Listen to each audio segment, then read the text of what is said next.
Guys સ્વાગત છે મારા નવા મિની બ્લોગમાં ને ગાઈસ આજે આપનો ભાઈ નવો મિની બ્લોગ લઈને આવી ગયો છે ને ગાઈસ આજે ગયા હતા જોરાપુરા ને હવે ગાઈસ જોરાપુરાથી આપણે આવી ગયા ગાઈસ એકવાર પેલા ફોટો જોઈ લો ગાઈસ તો તમારા ભાઈને બ્લોગ્સ બનાવીને ગાઈસ સપનું છે કે બ્લેક લઈશું ને ગાઈસ હાઈવે પર છીએ એટલે થોડા ઘણી તકલીફ રહેશે ને ગાઈસ જો મેલડી માનું મંદિર છે ગાઈસ ઉગતા પવનની મેલડી ને ગાઈસ બહુ રહસ્ય છે ને હવે ગાઈસ વિપુલભાઈ થોડું ઘણું કહેવા માંગે છે બોલો ભાઈ. તો ગાઈસ આજે અમે આવી ગયા છીએ ઉગતા પવનની મેલડી માતાના મંદિરે. અમે જોરાપુરા ગયા હતા, જોરાપુરા ડાયરેક્ટ કોઈ આવ્યા છીએ. તો ચલો વિપુલભાઈ બતાવો મંદિર. તો રોડ ઉપર આવેલું છે. આપણે મંદિર તો બતાવી પણ આનું રહસ્ય શું હતું? રહસ્ય એ છે કે જો અહીંયા ખેતરો ઉભો હતો હા. તે ખેતરાને પાડવાનું ઘણા મથી આ લોડર લાયા જીસીબી લાવી પણ તે ખેતરો પાડી શક્યા નહીં એટલે ત્યાંનું થડબું ખેતરો ઉપરથી પાડે પણ થડબું તેનું બાકી જતો. ચલો થડબું બતાડો. તો ચલો ગાઈસ મેં તમને ખબર રોડ બતાડું તો મિની બ્લોગ્સમાં બન્યા રહેજો. મસ્ત ઉગતા પવનની મેલડીનો વિડીયો જોઈ લો ગાઈસ. તો એક ભાઈ આવેલા છે બી અરજ કરે છે ને એમની અરજ સફળ થાય અને આ છે ગાઈસ ખેડો જો ગાઈસ. તો આ શેમ હતો? હા છે માગી. આને ગાઈસ કોઈ 10 થી 20 ને આ શંકર બેઠા જો ગાઈસ 10 થી 20 ગાઈસ લોડરો મથ્યા પણ આ ખેતરો પાડી શક્યા નહીં ને ગાઈસ જુઓ ટાઇટલ ઉગતા પવનની ગાઈસ મેલડીમાં જય વીર ને ગાઈસ ને એની સાથે થોડા ઝાડખાવાયા છે ને ગાઈસ પેલા નારિયેલ પડ્યા છે જો ગાઈસ આટલા નારિયેલ ને ગાઈસ બહુ મસ્તી ગાઈસ બહુ માને છે ગાઈસ. અને થરામાં સારું લોકેશન છે. તમે બી આ થરાદ હાઈવે રોડ ઉપર આવો ગાઈસ તો તાંદરાથી થરાદ હાઈવે ઉપર આવો તો ગાઈસ એકવાર જરૂર મેલડી માના મંદિરે આવજો ને તમારી હરેક મનોકામના ગાઈસ પૂરી થશે અને મેલડી માની તજા ગાઈસ હવે જાશો આપણે અંદર ને એ ગાઈસ જો હમણાં જ ગાઈસ નારિયેળ ચડ્યું છે ને ભાઈની મનોકામના સફળ થાય અને પછી કી કરો મજામાં હા ઠીક.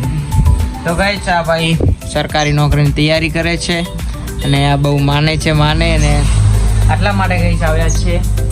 અને ગાઈસ જુઓ હવે મેલડી માનું મંદિર જો ગાઈસ અરે ગાઈસ મેલડી માનું ને અમે તો ગાઈસ બહુ માનીએ છીએ અને આ જો વિપુલભાઈ હાથ જોડે છે અને ગાઈસ આ હાથ જા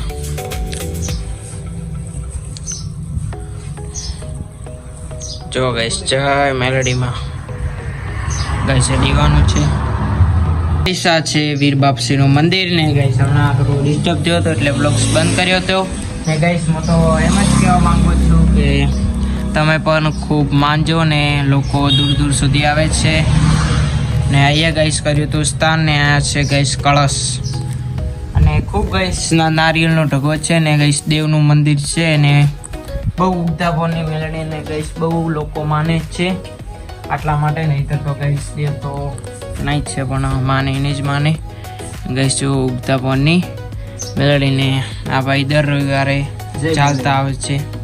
જય મેલડીમાં. તો આ કદી બ્લોગ્સમાં આવ્યા નથી એટલે ગાઈસ એમને થોડું ફાવે નહીં પણ આ ભાઈ બહુ વાર આવ્યો છે. અને શું લેવા ગયા હતા ભાઈ કેમ એક રોડ ઉપર પડી જવાના માટે એટલે મેલેડીમાં જોઈ ના જવા દેતા. તો ગાઈસ ગમે તેવી મનોકામના થાય આ મેલેડીમાં જરૂરથી પૂરી કરશે અને અમે તો ગાઈસ અહીંયાથી જ ચાલીએ છીએ ગાઈસ અને બહુ માનીએ છીએ ને તમે હવે આજુબાજુનું ગાઈસ થોડું ઘણું લોકેશન બતાવી દઈએ. અને જો ગાઈસ અહીંયા ખેતર છે ને અહીંયા મેલેડીમાનું મંદિર છે ને ગાઈસ આનું રહસ્ય તો હું કહી એટલે કે બહુ મોટું છે. ને હવે આપણે ઉગતા પવનની મેલડીનો બ્લોગ્સ ગાઈસ સમાપ્ત કરીએ છીએ ને ગાઈસ જેટલો બને એટલો સપોર્ટ કરજો મેલડી માનું માન રાખીને. આ તો મને મળે ઈચ્છા થઈ કે જાઉં મેલડી માના ફોને અને બ્લોગ્સ બનાવું ને ફેમસ થવું ને મને પૂરેપૂરો વિશ્વાસ છે મેલડી પૂરું કરશે. તો ગાઈસ આજનો બ્લોગ આપણે અહીંયા સમાપ્ત કરીએ છીએ અને સપોર્ટ કરજો ને આ થોડું તૂટી ગયું છે આનું કશું તો ગાઈસ આજનો બ્લોગ આપણે સમાપ્ત કરીએ છીએ. ઉતાપોરની મેલોડીનો બ્લોગ સમાપ્ત કરીએ છીએ. ને તમે બી માનતા હોય તો સપોર્ટ કરજો. અને હું તો બહુ મેલોડીમાં અરજ કરું છું કે એક દિવસ આપણો પણ દિવસ લાવે અને બોલીએ માં મેલોડીની જય તો ગાઈસ ઉતાપોરની મેલડી માતા. ઉતાપોરની મેલોડીને જુઓ ગાઈસ. જો તમારે પણ અહીંયા આવવું હોય તો ધાનેરાથી થરાદ હાઈવે જાય છે, તેમાં ધાનેરાથી 7 કિલોમીટર દૂર આવેલું રામશીપુરા ગામ છે, ત્યાં આ મંદિર આવેલું છે. હા ઓકે ગાઈસ. તો કઈ રામશીપુરાથી થોડું આગળ જ છે ને લોકેશન તમને થોડું ઘણું યાદ રહી જાય એટલા માટે બતાવું છું ગાઈસ. અને ગાઈસ આ જો રણુજા અને ગાઈસ રણુજા હમણાં વસ્તી જાય છે, સાંભળો ખાલી જો ગાઈસ. તો ગાઈસ આજનો બ્લોગ આપણે સમાપ્ત કરીએ છીએ. તો બાય બાય. અમારા બીજું બાય બ્લોગ